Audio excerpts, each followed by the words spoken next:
Hi, Aslo Recaps here. Today I'm going to explain a fantasy adventure film called the BFG, Big Friendly Giant. Before we get started, I challenge you. You have to click on subscribe and activate notification in less than 5 seconds. You got it? Alright, click the like button too and let's get started. The witching hour is a time when Sophie, a 10-year-old girl residing in an orphanage in London, is frequently awake. She encounters a grizzled big man one night who catches her and takes her to his house in Giant Land. He says he can't let Sophie go back to her planet and tell others about giants.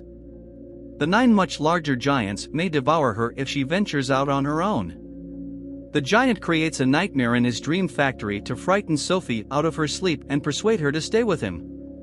The Flesh Lump Eater, the childish leader of the giants who devour humans, barges in and demands that a boo-boo on his finger be treated. He consents Sophie, but the old giant gets him to go.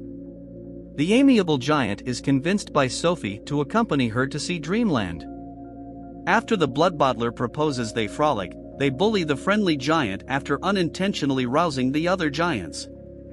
The man-eating giants are driven into their cave by a thunderstorm, but the Flesh Lump Eater recovers Sophie's lost blanket. Sophie and the amiable giant experience both happy and bad dreams in Dream Country. The giant tells Sophie that he goes by the huge friendly giant and that the other giants call him Runt because it is all he goes by. She travels with him to London where he works every night playing his dream trumpet for the benefit of sleeping youngsters. Just when the other giants have finished consuming children all around the planet, they return to Giant Country.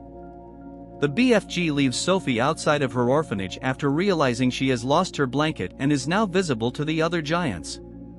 He explains that his previous human partner was found by the giants and eaten, and that he doesn't want to put Sophie in risk. Unfazed, Sophie leaps from her balcony in the expectation that he will reappear to grab her, which he does. The other giants storm into the BFG's workshop as they enter again in search of Sophie. They demolish a large portion of the BFG's creations, but Sophie manages to stay hidden, and the BFG chases them away with a hot iron. The last person to live with the BFG, whose residence Sophie discovers, has a portrait of Queen Victoria among his possessions. This prompts her to come up with a plan. She will create a nightmare for Elizabeth II, the Queen of the United Kingdom, in which giants are devouring the children of England, the British Army is battling the giants, and Sophie appears to Elizabeth II.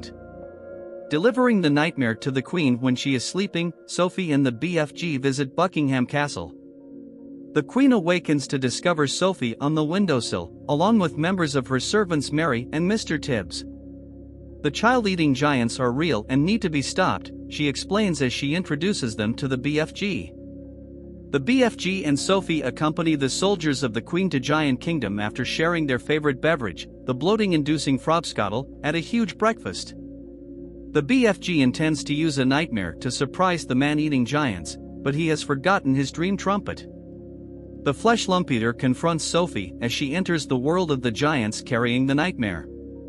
The horror she unleashes makes the giants feel guilty, with the exception of the unrepentant Flesh Lump Eater who intercepts and destroys his, and they are captured by military helicopters. To their great dismay, the giants are carried off to an uninhabited island and given only the repulsive vegetable known as snozcumbers to grow and consume. Sophie is taken in by Mary and relocates to the Queen's palace. She then wakes up from a dream in which the BFG is living in Giant Kingdom, or he is writing a book about their experience. The BFG hears her remarks at his house whenever she speaks to him when she feels lonely. And that was how the movie ended.